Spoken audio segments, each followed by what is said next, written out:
A boss chick doesn't come with feminine energy. Dr. Martin here. The ideology of oppression is the belief that one group is better than the other and as a result should have power over the other group. That is what that man in the previous video was describing, an oppressive relationship. And relationships are not meant to be oppressive. They are meant to be uplifting. It is also my experience as a licensed clinical psychologist that this is the hallmark of an emotionally abusive relationship.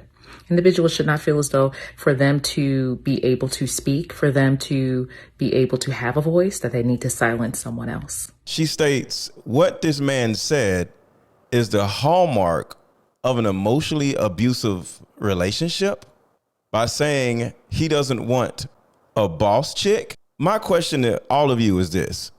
Why is it that when a man says or articulates what type of woman he either wants or doesn't want, he's automatically a narcissist, a misogynist, a scientist, a polygamist, a protagonist, an archaeologist? Do women sit around making up different reasons why they have a problem with men or something? How is a man oppressive or oppressing a woman simply because he says he doesn't want a boss chick? So is it that in one breath, a woman would say, I don't want this type of man, I don't want this type of man, I don't want that type of man. But whenever a man turns around and says what he doesn't like, he's demonized. Does this have a lot to do with the fact that men are simply used to rejection and we men are open and are okay with being competitive in a dating market and women aren't?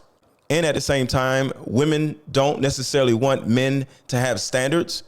Because the bottom line is this. I think a lot of women outwardly say what they don't want to simply justify why they're still single. I actually think that. So when it comes to men voicing what they don't want, now women are like, excuse me? How dare you? Because in the woman's life, she's actually lying. If you look at her baby daddy or her ex-boyfriends, they don't have the six figures or the this or the that or the things that the woman was saying that she wants. If we all seen a woman's exes, you'll easily be able to see what I'm saying. So women have these standards that they don't even hold for themselves. But one thing you guys didn't mention was physique. How important is physique? What about you, in shape? Yes, yeah. He does have to be in shape. For me, I feel like it does come down to health as well. Do you feel like you're healthy? Yeah.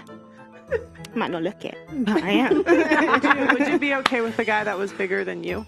No. As long as he was healthy? No. But when it comes to men having standards, they're actually real standards. When a man says, I don't want a boss chick, he means it. When a man says, I don't want an overweight chick, he means it. When a man says he doesn't want a woman with an attitude, he means it. So my assessment of this demonizing of men's standards, in my opinion, is simply because women don't necessarily have standards. And when they say they have standards, it's meant to justify why they don't have a man and not that they actually have standards. Because like I said, if you look at any of these women's exes or their baby daddies, the guys were most likely losers, cheaters, and bums. So I actually think women don't want men to have standards simply because women don't have standards. And in some type of way, they feel like it's not fair for men to say, I don't want this type of woman or I don't want that type of woman, and actually live out their truth instead of just saying it like women do. And the last thing, and I may be wrong, but I believe women are conditioned to think that virtually every man out there wants her, or that's what she tells herself in her mind. And when a man actually says, I don't want you, which is this type of woman, whether it's a boss chick or this chick or that chick, she identifies with that type of chick. And now she feels like there's a demographic of men that don't want me.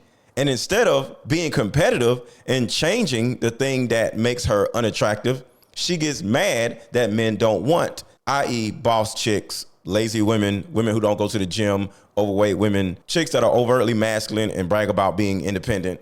So I want you to share in the comments, do you think women demonize men for simply having preferences because women don't necessarily have standards for themselves and they simply want men to not have preferences and standards either, because altogether it hurts women when they feel like a man does not see her in particular as his preference physically? Because I just want to know what's going on. It has to be something.